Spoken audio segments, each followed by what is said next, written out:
Hi friends, welcome back to my channel. আজি মই আপোনালোকক মেখেলা কেনেকৈ চিলোৱা হয় আৰু মেখেলা ফলস কেনেকৈ লগোৱা হয় এই দুইটা দেখুৱাম। এতিয়া ভিডিওটো দেৰি নকৰি ভিডিওটো লৈ আগবাঢ়ি গৈছো। কেনেকৈ মেখেলাটো আমি চিলাব পাৰো চাই লওক। মেখেলাটোৰ জইন নকটাৰ আগতে মেখেলাটোৰ এটা সাইড সিলাই কৰি লব। মই মেখেলাটোৰ এতিয়া এটা সাইড সিলাই কৰি পাছত মেখেলাটোৰ জইন কাটিম। মেখেলাটোৰ হাফ ইঞ্চৰ পৰা চিলনিটো কৰি যাব। মেখেলাটোৰ দুইটা সাইড একেলগে ভালকৈ মিলাই লব আৰু হাফ ইঞ্চৰ পৰা চিলনিটো কৰি যাব। চিলনিটো কৰোতে আৰম্ভণিতে দুটামান গাঁঠি মাৰি লব, পাছত গুটেইখিনি চিলাই যাব। আৰম্ভণিতে গাঁঠি দুটামান মাৰি ললে চিলনিটো মজবুত হ'ব আৰু চিলনিটো খুলি নাযায়।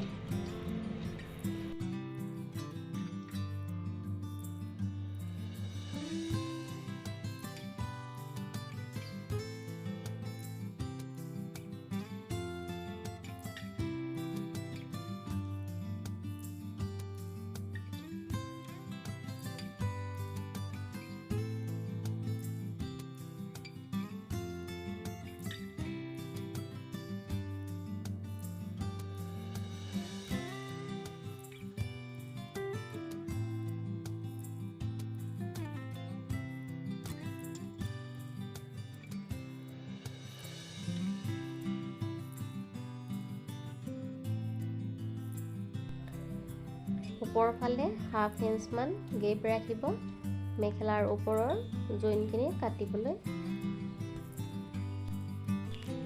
মেখেলাখনৰ ওপৰৰ জইনখিনি কটাৰ আগতে সাইডেদি এটা চিলনি কৰি লৈছো।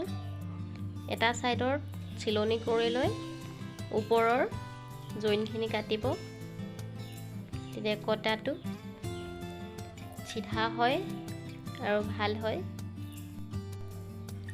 এতিয়া মেখেলাৰ ওপৰৰ জইনটো কাটিবলৈ লৈছো।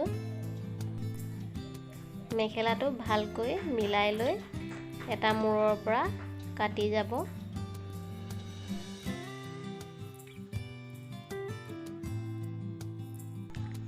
মেখেলাটোৰ ওপৰৰ জইনটো কাটি লৈ সাইডত আকৌ এটা চিলনি কৰি লৈছো, ডাবল চিলনি।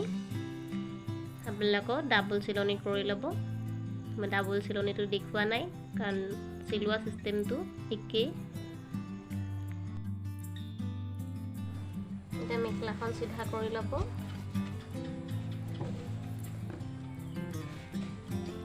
আৰু ওপৰেদি এটা চাপ চিলাই কৰি ল'ব।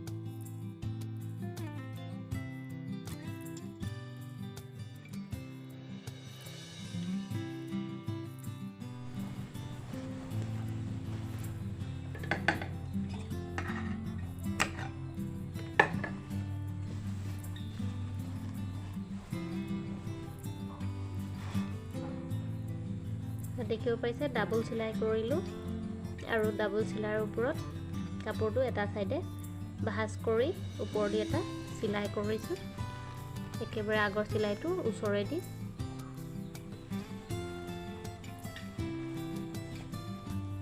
এনেকৈ এটা চিলাই কৰি ললে এই কাপোৰটো চিধা হৈ নাথাকে, সাইডৰ ফালে ফোল্ড হৈ থাকিব। মেখেলাটোৰ এটা সাইড চিলাই লৈ মেখেলাটোত ফলস লগাব লাগিব আৰু মেখেলাটো চিধা কৰি লৈ মেখেলাটোৰ ওপৰত ফলসটো উলুটা কৰি ল'ব আৰু মেখেলাটোৰ এটা সাইডৰ পৰা ফলসটো লগাই যাব।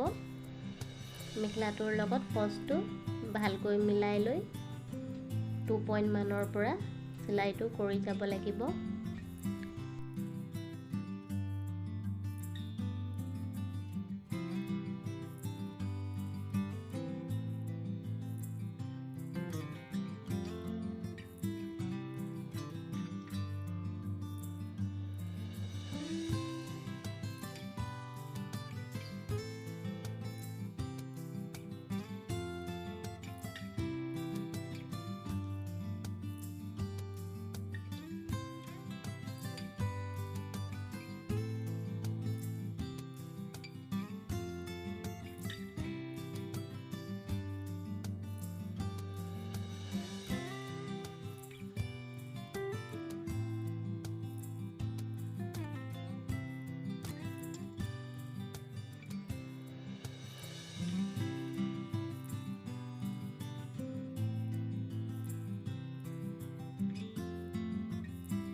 কাপোৰটো এতিয়া এনেকৈ চিধা কৰি ল'ব আৰু ফলছটোৰ ওপৰেদি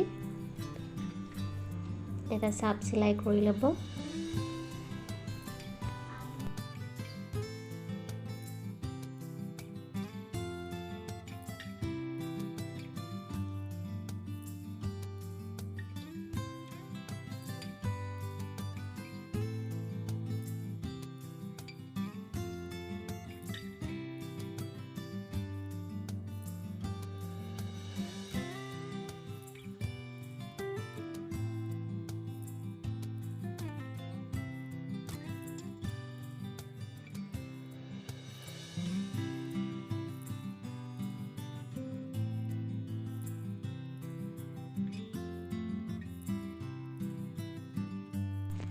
এতিয়া ফলছটো ফল্ড কৰি ল'ব আৰু ফলছটো অলপ ছুটি হ'লে মেখেলাৰ ফুলবোৰৰ ওচৰলৈকে ফলছটো ফল্ড কৰি ল'ব পাৰিব।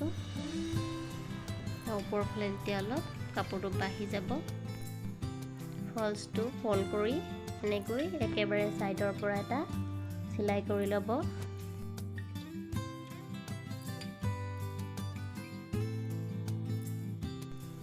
ফলছটোৰ ওপৰ ছাইডতো চিলাই কৰি ল'ব লাগিব আৰু এইটো হাত চিলাই কৰিব পাৰে।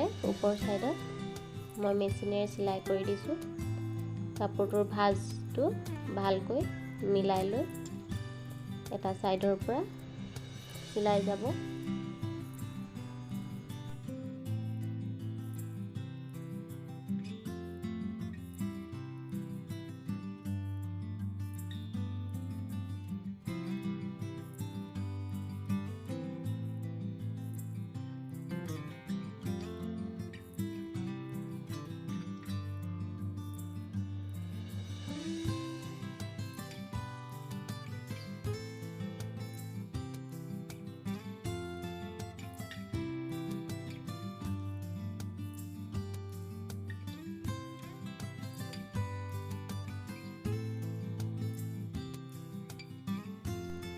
এতিয়া মেখেলাৰ দুইটা ছাইড একেলগে মিলাই বেছি হোৱা ফলছখিনি কাটি ল'ব।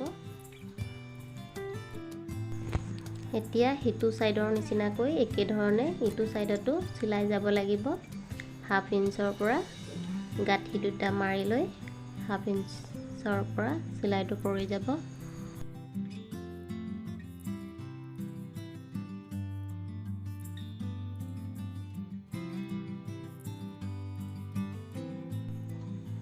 এইটো ছাইডতো এতিয়া ডাবল চিলাই কৰি ল'ব।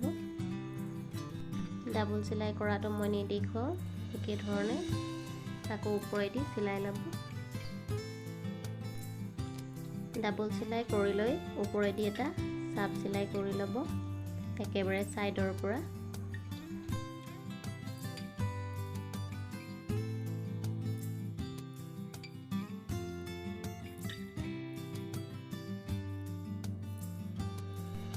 ছাইডৰ ভাঁজটো ভালকৈ বহুৱাই লৈ দুটামান গাঁঠি মাৰি ল'ব আৰু এটা মূৰৰ পৰা আনটো মূৰলৈ একেধৰণে চিলাইটো কৰি যাব।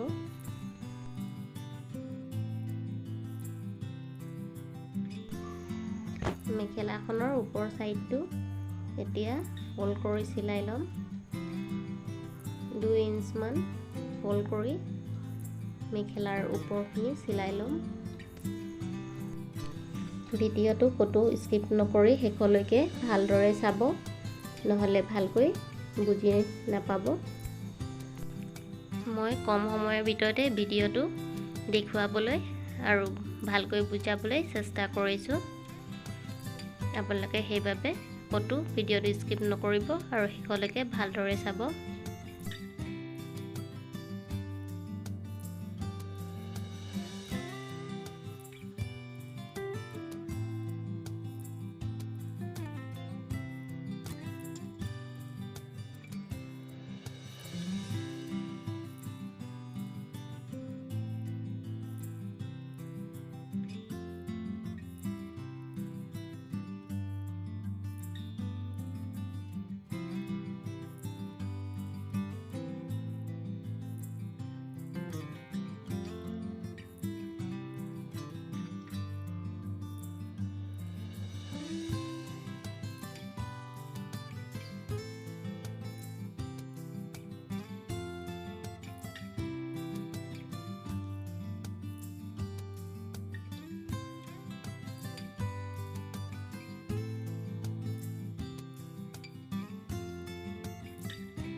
মেখেলাখন চিলাই হৈ গ'ল, দেখিব পাৰিছে কিমান ফিনিচিংকৈ মই চিলাইছোঁ।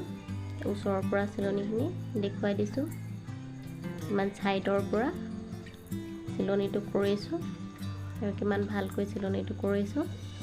এনেকৈ আপোনালোকে ঘৰতে নিজৰ মেখেলা চাদৰ চিলাই ল'ব পাৰিব। ভিডিঅ'টো যদি ভাল লাগিছে লাইক এটা কৰি দিব আৰু কমেণ্ট কৰি জনাব ভিডিঅ'টো কেনেকুৱা লাগিছে, আৰু কিবা বুজি পোৱাত অসুবিধা হ'লে জনাব। মোৰ আগৰ ভিডিঅ'টোত চাদৰত কেনেকৈ পতি লগোৱা হয় দেখুৱাইছিলোঁ। ভিডিঅ'টো যিসকলে চোৱা নাই মোৰ চেনেলটোত গৈ ভিডিঅ'টো চাই ল'ব, আৰু নেক্সট দহি বটা ভিডিঅ' বনাম, আপোনালোকে চাই ল'ব।